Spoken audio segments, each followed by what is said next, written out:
नमस्कार। मुंबई महापालिकेच्या निवडणुकीआधी बेस्ट पतपेढीची निवडणूक सध्या चर्चेचा विषय ठरली आहे। त्याला कारणही तसंच आहे। या निवडणुकीत शिवसेना, उद्धव बाळासाहेब ठाकरे पक्ष आणि महाराष्ट्र नवनिर्माण सेना या दोन पक्षांनी एकच पॅनल उतरवलं होतं।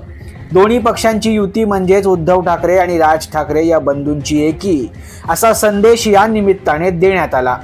मुंबईतील बेस्ट उपक्रमाच्या the BEST employees cooperative credit society लिमिटेडची निवडणुकीसाठी सोमवारी मतदान पार पडलं। आज मतमोजणी सुरू आहे।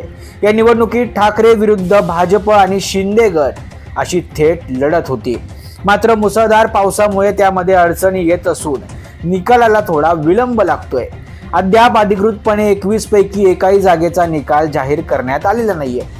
सुरुवातीला भाजपचे प्रवीण दरेकर आणि प्रसाद लाड यांचं समृद्धी पॅनल आघाडीवर असल्याच्या बातम्या आल्या होत्या। मात्र आता काही नेत्यांकडून विजयाच्या पोस्ट सोशल मीडियात शेअर करण्यात आल्यात। निवडणुकीसाठी उद्धव ठाकरेंची बेस्ट कामगार सेना आणि राज ठाकरेंच्या महाराष्ट्र नवनिर्माण बेस्ट कर्मचारी सेनेच्या उत्कर्ष पॅनलला 21 पैकी 21 जागा मिळाल्याच्या पोस्ट काही पदाधिकारी आणि कार्यकर्त्यांनी जाहीरपणे पोस्ट केल्यात। त्यामुळे राजकीय चर्चांना एकच उधाण आलंय। ठाकरेंच्या शिवसेनेचे मुंबईतील माजी नगरसेवक हाजी अलीम खान यांनी या निवडणुकीत ठाकरे बंधूंचा दणदणीत विजय झाल्याची पोस्ट ट्विटरवर शेअर केली आहे। विजय बेस्ट, निर्णय बेस्ट, माणसं त्याहूनही बेस्ट असं त्यांनी म्हटलंय। तर तिथे मनसेचे अकोला जिल्हा उपाध्यक्ष सतीश फाले पाटील यांनी एक्स हँडलवरून बेस्टच्या निवडणुकीत 21 पैकी 21 जागांवर विजय झाल्याचं म्हटलंय। त्याचप्रमाणे काही शिवसैनिक आणि मनसैनिकांनी विजयाच्या पोस्ट केल्यात।